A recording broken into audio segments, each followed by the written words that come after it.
اذا قلت واخا كون كوموندا حزب الاحرار واخنوش على مؤتمر بريابورتي جاهز ديليفري من جلوفو، ما يقدرش يوصل بهذه السرعه. وهذا الشيء اللي جرى. اليوم شفت واحده من الدعوات اللي مصيفطين للمشاركين اللي ما عرفناش كيفاش تختاروا وفوقاش تختاروا، شنو هي المعايير الى غير ذلك. طبعا هذا ماشي حزب، هذا تجمع، هذا تجمع مصالح. تيدخل لا في المسطره لا في لان ما كاين رهانات. رهانات شنو؟ اول جايب مرشح واحد. اذا ما كاينش انتخاب دايرين تما. النقطه الاولى انتخاب رئيس الحزب. اولا هذا ماشي انتخاب، هذا تزكيه. انتخاب تتم ما بين تعدد المرشحين. اذا النقطه الاولى كاين سرعه في انشاء او في تنظيم هذا المؤتمر. النقطه الثانيه كاين مرشح واحد، اذا غيمشي للتزكيه بالتصفيق. اذا عمليا ما كاين اختيار، عندكم مرشح واحد.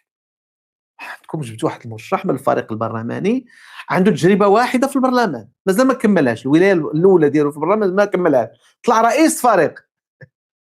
عمره في السياسه كله هو من نهار فاش ترشح الانتخابات كان فعال بام. اذا جا دخل، هذا اسرع صعود نتاع امين عام في الحزب.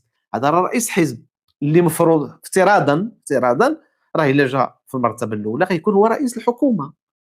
هذا رجل بدون تاريخ سياسي. النقطه الثالثه هو ان اخنوش اختار يبعد على الحزب لم يقدم الحساب. راه خصو يقدم حساب. شنو هو تقديم الحساب؟ يوم الانتخابات مفروض انت سيادتي الحكومه لمده 5 سنوات، خديتي قرارات كبيره، جبتي مشاريع قوانين كثيره، دازت في البرلمان مصلحات قوانين تتحكم حياه الناس، درتي استثمارات عموميه كثيره، درتي صفقات خاصه انت بنفسك مع الدوله في البحر، في قطاع تحليه مياه البحر، تمويل الفيول، المكتب الوطني للكهرباء، العرام، واحد العدد الحوايج. صرفتي مليارات الدعم للدعم، مليارات الدراهم للدعم، لا في القطاع الفلاحي ولا في القطاع الصناعي ولا في قطاعات اخرى. اذا سلفتي من الخارج مليارات الدولارات. شوف ملي دخلتي شحال كان الدين الخارجي للمغرب، شوف شحال ولا. خطيتي واحد العدد القرارات نتاع بيع املاك الدوله فيما يسمى بالتمويلات البديله او الذكيه او شي يسميوها، وهي في الحقيقه خوصصه مقنعه. اذا عندك واحد لو بيلون، خصك تمشي تاخذ الكيتوس.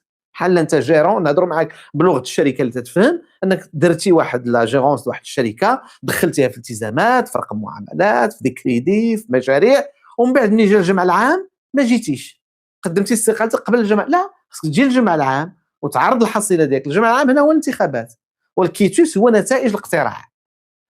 وهذا الشيء داروه اللي قبل منك، داروه عبد الرحمن اليوسفي، دارها عباس الفاسي واخا حكومته سالت قبل الوقت، دارها عبد الاله بن كيران، دارها سعد الدين العثماني. عزيز اخنوش ما بقاتش عنده مشروعيه باش يزيد يدير الحكم.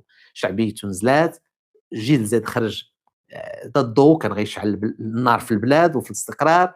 جا باش يطوي صفحه العداله والتنميه، طوى صفحه السياسه كلها. ما نهضروش على حقوق الانسان، ما نهضروش على حريه الصحافه. هذه أبرز الانتقادات الموجهة إلى رئيس الحكومة عزيز أخنوش.